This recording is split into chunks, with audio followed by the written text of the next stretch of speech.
ಪಾಪ ಅಭಿವೃದ್ಧಿ ಬಗ್ಗೆ ಹೇಳ್ತಾರೆ. ಇಲ್ಲಿ ಕೆಲವು ಹಿರಿಯರು ಇರ್ಬೋದು. 1983 ರಾಮಕೃಷ್ಣ ಹೆಗಡೆಯವರನ್ನ ಪ್ರಥಮ ಬಾರಿಗೆ ಕಾಂಗ್ರೆಸ್ ಸರ್ಕಾರ ಬಂದಾಗ ಇದೇ ದೇವೇಗೌಡರು ಕನಕಪುರದ ಚುನಾವಣೆ ನಿಲ್ಲಿಸಿದ್ರು. ಹೇಳ್ತಾರಲ್ಲ, ಏನ್ ಮಾಡೋದು ದೇವೇಗೌಡರು ಕುಮಾರಸ್ವಾಮಿ ರಾಮಚಂದ್ರಗೆ ಅಂತ ಕೇಳ್ತಾರಲ್ಲ ಮಹಾನುಭಾವರು. 83 ಇಸ್ವಿನಲ್ಲಿ ಎಷ್ಟು ಹಳ್ಳಿನಲ್ಲಿ ವಿದ್ಯುತ್ ಶಕ್ತಿಯ ಸಂಪರ್ಕ ಇತ್ತು, ಎಷ್ಟು ಹಳ್ಳಿಯ ರಸ್ತೆಗಳಿತ್ತು, ಹೆಣ್ಮಕ್ಳನ್ನ ಎಲ್ಲಿಗೆ ಕರ್ಕೊಂಡು ಹೋಗ್ಬೇಕು, ಚಿಕ್ಕಬೇಕಾಗಿತ್ತು.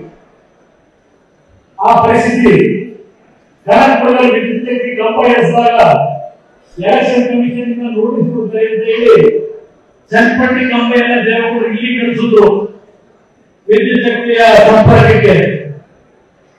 ಚನ್ನಪಟ್ಟಣ ಜನ ಕೆಲವರು ಹಿರಿಯರಿಗೆ ಹೋಗಿದ್ರೆ ಅವ್ರು ಹೊರಗೊಂಡು MLA ಅವರು ಯಾವ ನಂಜುಂಡಪ್ಪ ಅವರಲ್ಲಿ ಕಾಂಗ್ರೆಸ್ ನಾಯಕರು ಕೇಳ್ತೇನೆ, ಯಾವ ನಂಜುಂಡಪ್ಪ ವರದಿಯನ್ನು ಕೊಟ್ಟಿದ್ರು ಉತ್ತರ ಕರ್ನಾಟಕದ ಬಗ್ಗೆ ಚರ್ಚೆ ಮಾಡ್ತಾರೆ.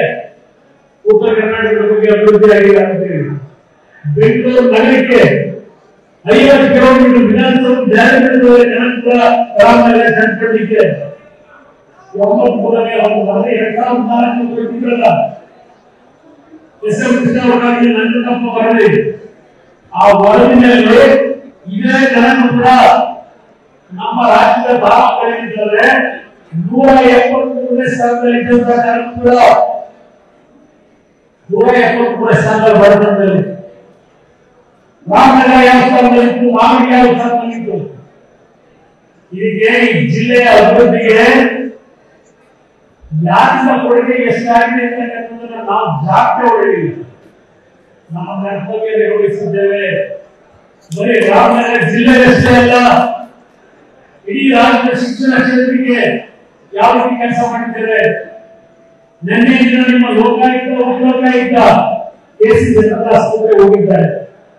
KC ಜನರಲ್ ಆಸ್ಪತ್ರೆ ನೀನು ಆಸ್ಪತ್ರೆನೋ ಬೂತ್ ಬಂದಿರೋ ಅಂತ ಹೇಳಿ ಆ ಲೋಕಾಯುಕ್ತ ನಿನ್ನೆ ಟಿವಿ ಮುಂದೆ ಮಾತನಾಡ್ತಾರೆ. ನಿಮ್ಗೆ ಏನಾದ್ರು ಸಿದ್ದರಾಮಯ್ಯ ಅವರ ಸರ್ಕಾರಕ್ಕೆ ನಿಮ್ಮ ಮಂತ್ರಿಗಳಿಗೆ ಮಾನವೀಯ ಮಂಡಳಿ ಚರ್ಚೆ ಮಾಡಿದ್ದೀವಿ. ಅಲ್ಲೆಲ್ಲ ಬಳ್ಳಾರಿಯಲ್ಲಿ ಆ ಗ್ಲೂಕೋಸ್ ಡೆಲಿವರಿ ಹೆಣ್ಣು ಮಕ್ಕಳಿಗೆ ಹೆರಿಗೆ ಆಗ್ತಕ್ಕಂಥ ಸಂದರ್ಭದಲ್ಲಿ ಆ ಕಳಪೆ ಗ್ಲೂಕೋಸ್ ಕೊಟ್ಟು 450 ತಾಯಿಗೆ ಸತ್ತಿದ್ದಾರೆ.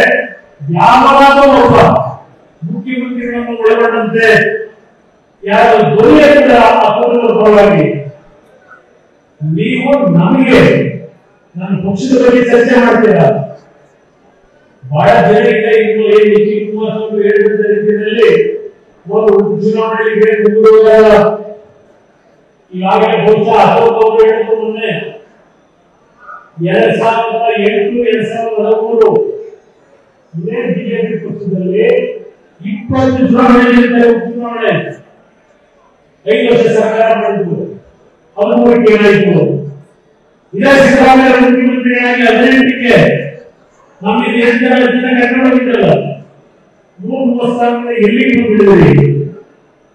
ಮತ್ತೆ ಆದಂತ ಚುನಾವಣೆ 2020 ಚುನಾವಣೆ ಬಿಜೆಪಿ ಪಕ್ಷ ನಡೆಸಿತು. 66 ಸ್ಥಾನಕ್ಕೆ ಬಂದರು. ಇವತ್ತು 136 ಅಂತ ಹೇಳ್ತಿರಲ್ಲ, ನೀವು ಮುಂದಿನ ಚುನಾವಣೆ 35 ಗೆಲ್ಲಿ ನೋಡೋಣಂತೆ. ಜನ ಈಗಾಗಲೇ ಏನು ತೀರ್ಮಾನ ಮಾಡಿದ್ದಾರೆ ಗೊತ್ತಿ, 3 ಬೈ ಎಲೆಕ್ಷನ್ ಬೇರೆ ಫಲಿತಾಂಶ ನಿರ್ಧಾರ ಆಗದೇ ಆಯಿತು. ಚನ್ನಪಟ್ಟಣ ನನ್ನ ತಂದೆ ತಾಯಿ ಮನವಿ ಮಾಡ್ತೇನೆ, ನಾನು ನಿಮ್ಗೆ ಯಾರಿಗೂ ದೋಷ ಕೊಡೋದಿಲ್ಲ, ಯಾವ ದೋಷ ಕೊಡೋದಿಲ್ಲ. ಇದು ದೊಡ್ಡ ಸಂಪೂರ್ಣ ನ್ಯಾಯ ಬರ್ತದೆ. ನಾನು 4 ತಿಂಗಳು ಮುಂಚೆನೆ ನಿಮ್ಮೆಲ್ಲ ಕರೆದು ಕೂತು ಮಾತನಾಡಿ ಇಲ್ಲಪ್ಪ ನಮ್ಮ ಪಕ್ಷದಿಂದ ನಿಲ್ಲಿಸ್ತೀನಿ ಅಂತ ಹೇಳಿ ತೀರ್ಮಾನ ಕೊಟ್ಟಿದ್ರೆ ಬಹುಶಃ ಕಾಂಗ್ರೆಸ್ ಕಾರ್ಯಕ್ಕೆ ಆಗ್ತಿರಲಿಲ್ಲ.